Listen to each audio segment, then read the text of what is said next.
कैसे हैं आप लोग? अच्छे हैं? तो चलिए आज हम लोग कुछ पढ़ाई करते हैं। सबसे पहले मैं आप सभी का स्वागत करता हूं। रोमा साइंस क्लास आपके लिए अच्छा सा अच्छा वीडियो लाना चाहता है और इस वीडियो के माध्यम से तमाम प्रतियोगिता परीक्षाओं की तैयारी करने वाले छात्रों को बेहतर से बेहतर सुविधा प्राप्त हो, यही आशा करते हैं।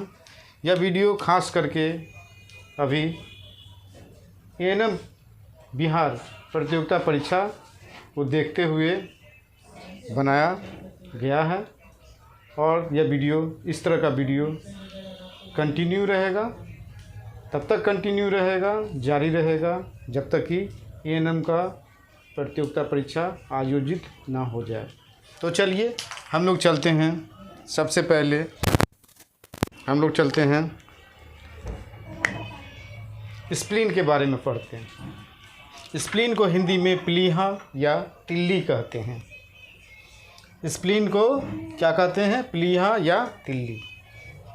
और प्रतियोगिता परीक्षा में जो प्रश्न आता है उसको देखते हुए कुछ महत्वपूर्ण बातें जो स्प्लीन से संबंधित हैं उसको रखा गया है। जैसे स्प्लीन को blood bank of human body कहते हैं। प्रश्न आता है कि मानव शरीर का वो कौन सा अंग है, ऑर्गन है, जिसे blood bank of human body कहते हैं? तो आंसर होगा स्प्लीन। साथ ही साथ स्प्लीन को reservoir of RBC, reservoir of WBC और रिजर्वायर ऑफ प्लेटलेट्स के नाम से भी जानते हैं। आरबीसी का मतलब था रेड ब्लड सेल्स, डब्ल्यूबीसी का मतलब था वाइट ब्लड सेल्स और प्लेटलेट्स आप जानते हैं। ठीक।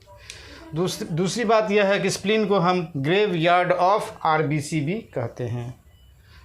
और स्प्लीन जो है सेकेंडरी लिम्फॉइड ऑर्गन है। कौन सा है? सेकेंडरी लिम्फॉइड ऑर्गन कहा जाता है। और स्प्लीन को हम लोग स्टोर हाउस ऑफ आयरन भी कहते हैं। और एक ख़ास प्रश्न यहाँ से बनता है जिसे हम लिखे नहीं हैं, वो यह बनता है कि ब्लड का कब्रिस्तान किसे कहते हैं? क्या प्रश्न बनता है? ब्लड का कब्रिस्तान किसे कहा जाता है? वो क्या होगा? स्प्लीन को कहते हैं। आखिर हम आगे जब इसको हम जारी रखेंगे, आगे हम कुछ बताएंगे तो डिटेल में बताएंगे। चलिए अब लोकेशन, ये मानव शरीर के किस भाग में रहता है, अवस्थित है? तो इस location upper left region of abdomen, यहाँ पर upper left region of abdomen कहने का मतलब जहाँ पर हमारा एब्डोमेन होता है ना, उसके लेटरल साइड में, कोना में, है ना, किनारा में यह होता है। और क्या बोल रहा है? जस्ट बिहाइंड स्टोमक, और स्टोमक के ठीक पीछे। साथ ही साथ अंडर डायफ्राम, कहाँ? डायफ्राम, ये हमारा डायफ्राम है। डायफ्राम लेफ्ट साइड, डायफ्राम के नीचे, यहाँ डायफ्राम के नीचे। ठीक है। और क्या बोल रहा है? Covered under ribs number 9, 10 and 11। किधर से? फ्रॉम लेफ्ट साइड, इधर से। ठीक ना। हमारा जो रिब्स जो है ना, बाईं तरफ 12, 1 2 3 4 5 6 7 8 9 10 11 12, और दाईं तरफ भी 12, 1 2 3 4 5 6 7 8 9 10 11 12। ठीक ना। तो टोटल रिब्स कितने होते हैं हमारे बॉडी में?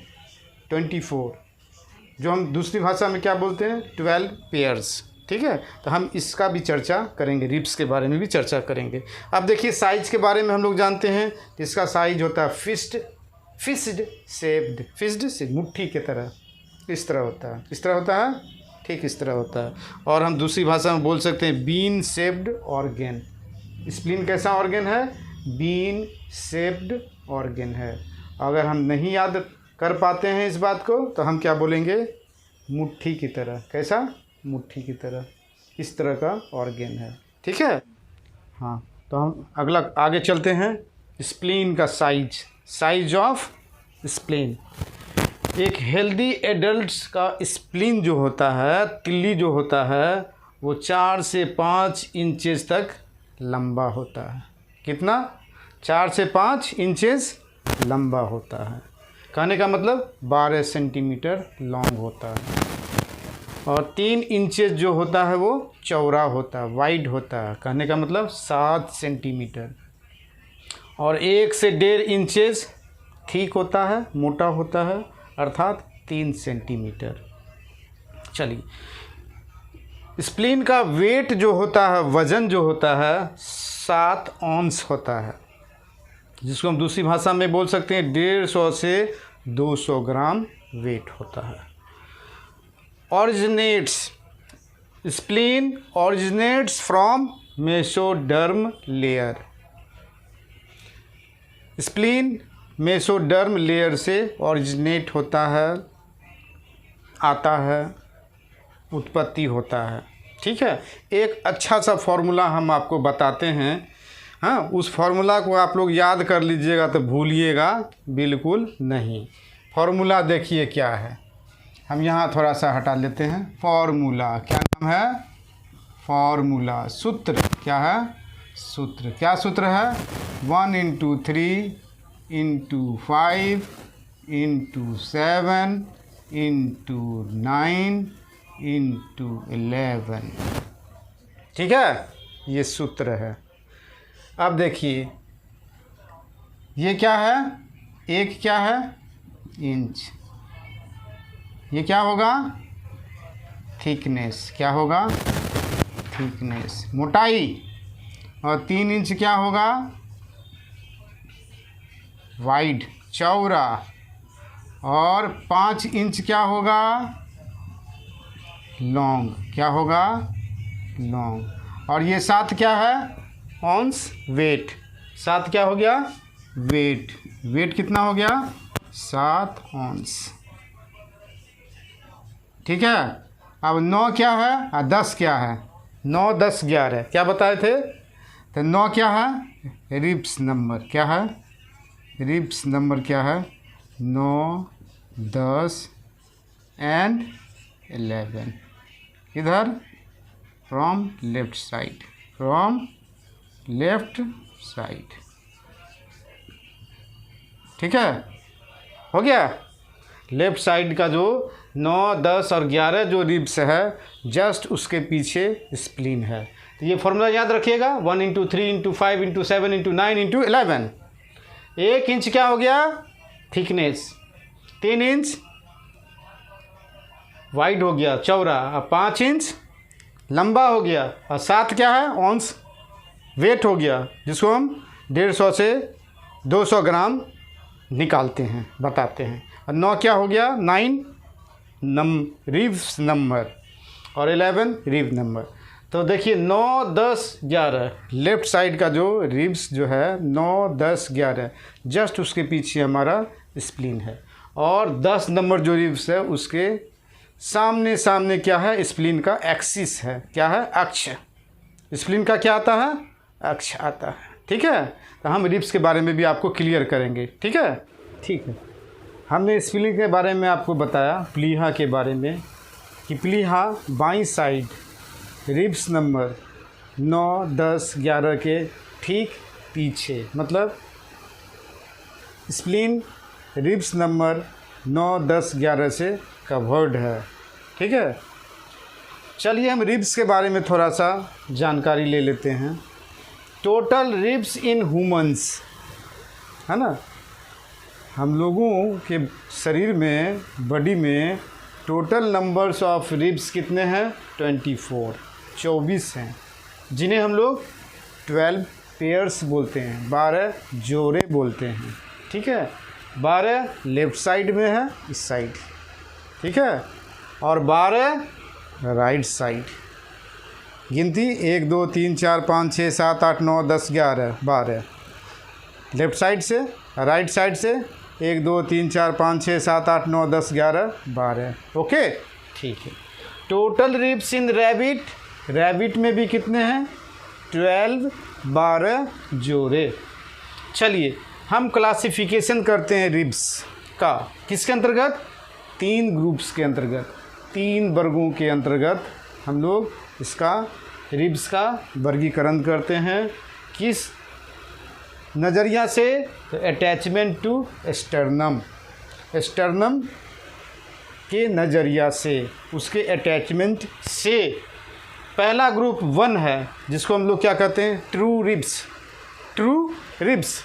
और दूसरी भाषा में क्या करते हैं? वर्टेब रोस्टर्नल रिब्स। क्या कहते हैं? वर्टेब रोस्टर्नल रिब्स। इसके अंतर्गत कौन कौन सा रिब्स आता है? 1 से लेकर 7 तक। 1 2 3 4 5 6 7 बोथ साइड, 1 से 7 तक लेफ़्ट साइड भी और 1 से 7 तक राइट साइड। ये क्या कहलाते हैं? ट्रू रिब्स कहलाते हैं। और दूसरी भाषा में वर्टेब रोस्टर्नल रिब्स कहते हैं। अब ग्रुप 2, उसमें क्या होता है? फॉल्स रिब्स होते हैं। क्या होते हैं? फॉल्स रिब्स कहलाते हैं। उसको क्या बोला गया दूसरी भाषा में? वर्टेब रोकॉन्ड्रल रिब्स। और इसके अंतर्गत नंबर्स कितने हैं? 8 9 10। किधर से? बोथ साइडेड, लेफ़्ट साइड से भी 8 9 10, राइट साइड से भी 8 9 10। इनको क्या कहते हैं? रिब्स नंबर 8 9 10 को हम लोग क्या कहते हैं? False ribs. चलिए ग्रुप 3 में फ्लोटिंग रिब्स के नाम से जाने जाते हैं, ठीक ना। फ्लोटिंग रिब्स के अंतर्गत कौन कौन से आते हैं? 2 रिब्स आते हैं, 11वां और 12वां। लेफ़्ट साइड से 11वां 12वां और राइट साइड से 11वां 12वां क्या कहलाता है? Floating ribs. एक और बात हम आपको बताए थे अटैचमेंट टू स्टर्नम के अंतर्गत, है ना। तो स्टर्नम के साथ ट्रू रिब्स का डायरेक्ट कनेक्शन होता है। क्या होता है? ट्रू रिब्स जो होते हैं 1 2 3 4 5 6 7 जो होते हैं, स्टर्नम से डायरेक्ट उनका अटैचमेंट होता है, ठीक ना। थ्रू कार्टिलेजेस, थ्रू कार्टिलेज के माध्यम से, है ना। चलिए ग्रुप 2 में जो फॉल्स रिब्स होते हैं उनका स्टर्नम के साथ डायरेक्ट अटैचमेंट नहीं होता, सीधा संबंध नहीं होता। कैसा होता है? इनडायरेक्ट अटैचमेंट होता है, इसलिए उसको क्या बोलते हैं? फॉल्स रिब्स कहते हैं। और ग्रुप 3 के अंतर्गत जो रिब्स नंबर 11 12 जो है, जिसे हम फ्लोटिंग रिब्स कहते हैं, वो फ्लोट करते रहता है, झूलते रहता है, फ्री होता है। क्या होता है? फ्री होता है। कहने का मतलब फ्लोटिंग रिब्स 11 और 12 both sided, left side right side, इनका स्टर्नम से कोई कनेक्शन नहीं होता, ना डायरेक्ट होता है और ना ही इनडायरेक्ट होता है। तो फिर होता क्या है? झूलते रहते हैं, फ्रीली झूलते रहते हैं, फ्री होते हैं। क्या होते हैं? फ्री होते हैं। रिब्स बता रहे थे, रिब्स के बारे में बता रहे थे, तो एक शब्द आया था स्टर्नम, ठीक ना। क्योंकि रिब्स का जो हम ग्रुपिंग किए 1 2 3 के अंतर्गत, वो स्टर्नम के अटैचमेंट के नज़रिया से हम लोग किए। तो अभी हम चलते हैं स्टर्नम क्या है। स्टर्नम को हम लोग दूसरी भाषा में कहते हैं ब्रेस्ट बोन। क्या कहते हैं? Breast bone. और यह 15 सेंटीमीटर लॉन्ग होता है ह्यूमन्स में, मैन में, ठीक है। अब देखिए इम्ब्रियो, इन इम्ब्रियो भ्रूण अवस्था में sternum is made up of A series of bone, है ना। भ्रूण अवस्था में स्टर्नम जो होते हैं, बने होते हैं, हाँ, बोन के सीरीज से बने होते हैं, है ना। बहुत से बोन्स से बने होते हैं, ठीक है। और उसे हम क्या करते हैं? स्टरनेवा कहते हैं। क्या कहते हैं? स्टरनेवा कहते हैं। तो स्टरनेवा क्या हो गया? भ्रूण अवस्था में, ठीक है। अब स्टरनेवा इन ह्यूमन्स, मनुष्यों में स्टरनेवा जो होता है उसकी संख्या कितनी है? तो 3। और स्टरनेवा इन रैबिट, रैबिट में कितने हैं? 7। स्टार्ट। अब हम लोग पढ़ते हैं कंपोजिशन ऑफ स्टर्नम। स्टर्नम को 3 पार्ट्स में बनाया गया है। कितने पार्ट्स में बना हुआ है? 3 पार्ट्स में। अपर पार्ट, मिडिल पार्ट और लोअर पार्ट। अपर पार्ट जो स्टर्नम का होता है उसको हम क्या कहते हैं? मेनुब्रियम। क्या कहते हैं? मेनुब्रियम। और मिडिल पार्ट जो होता है, जो सबसे बड़ा पार्ट होता है, लार्जेस्ट पार्ट होता है, उसको हम लोग कहते हैं बॉडी। और जो लोअर पार्ट होता है उसको हम कहते हैं कार्टिलेजिनस एक्सपॉइड। ठीक है। और नोट में एक बात हमेशा याद रखना है कि मछलियों में स्टर्नम नहीं पाया जाता है, मछलियों में स्टर्नम नहीं होता है। ठीक, देखिए स्प्लीन में हमेशा आरबीसी, डब्ल्यूबीसी, प्लेटलेट्स, है ना, लिम्फॉइड, ये सब आते रहेगा, ये सब सारे शब्द आते रहेंगे। तो हम लोग पढ़ते हैं life span of RBC. RBC का मतलब होता है रेड ब्लड सेल्स।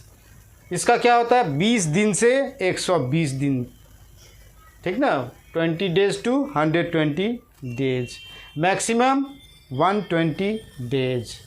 और आरबीसी को रेड ब्लड सेल्स कहते हैं। It requires 7 days to mature. इसको क्या चाहिए, 7 दिन मैच्योर होने के लिए चाहिए। After that release into blood stream. जब ये मैच्योर हो जाता है तब ये ब्लड स्ट्रीम में रिलीज कर दिया जाता है। और रेड ब्लड सेल्स में सेंट्रल न्यूक्लियस या न्यूक्लियस नहीं होता। और रेड ब्लड सेल्स का जो कलर रेड होता है हीमोग्लोबिन के वजह से होता है। और हीमोग्लोबिन क्या है, एक प्रकार का प्रोटीन है, एक प्रकार का प्रोटीन है जिसमें आयरन सबसे ज़्यादा। हम आगे हीमोग्लोबिन को तोड़ेंगे, ब्रेक डाउन करेंगे, ठीक ना, जब हम स्प्लीन के बारे में आगे जब पढ़ेंगे, है ना, पार्ट्स ऑफ स्प्लीन, कहने का मतलब एनाटॉमी ऑफ स्प्लीन, जो हम अगली कक्षा में, है ना, वीडियो में बताएंगे। तो उस समय हम हीमोग्लोबिन को तोड़ेंगे, ठीक है ना। और उसी वीडियो में हम एक और अच्छा सा बात रखेंगे, फंक्शन ऑफ स्प्लीन, ठीक ना। और जाते जाते वीडियो को ख़त्म करते करते एक अच्छा सा बात आप लोगों के बीच में रखना चाहता हूँ, जो प्रतियोगिता परीक्षाओं में पूछे जाते हैं। रक्त का कब्रिस्तान किसे कहते हैं? जवाब होगा स्प्लीन। क्यों? Blood bank of human body spleen कहते हैं। कहने का मतलब जब कोई मतलब बच्चा माँ के गर्भ में होता है, एम्ब्रियो स्टेज में, भ्रूण अवस्था में होता है, तो 5 महीना तक ब्लड जो सप्लाई मिलता है वो स्प्लीन से मिलता है। और 5 महीना के बाद स्टॉप, स्प्लीन से मिलना बंद हो जाता है। और जब एडल्ट जो होता है ना, वहाँ पर स्प्लीन से नहीं मिलता है, कहाँ से मिलता है? बोन मैरो से, है ना, वहाँ निर्माण होता है ब्लड का। लेकिन स्प्लीन के पास आके क्या होता है?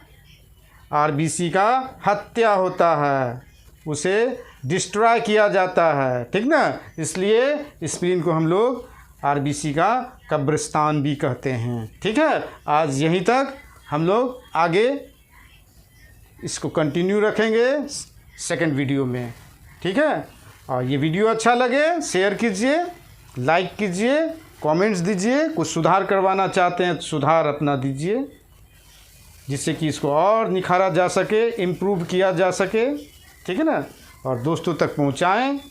और ख़ास करके ये वीडियो एएनएम नर्सिंग बिहार प्रतियोगिता परीक्षा को देखते हुए बनाया गया है। लेकिन कुछ इसमें से बातें हैं जो अन्य प्रतियोगिता परीक्षाओं के लिए भी उपयोगी है। इसी के साथ धन्यवाद।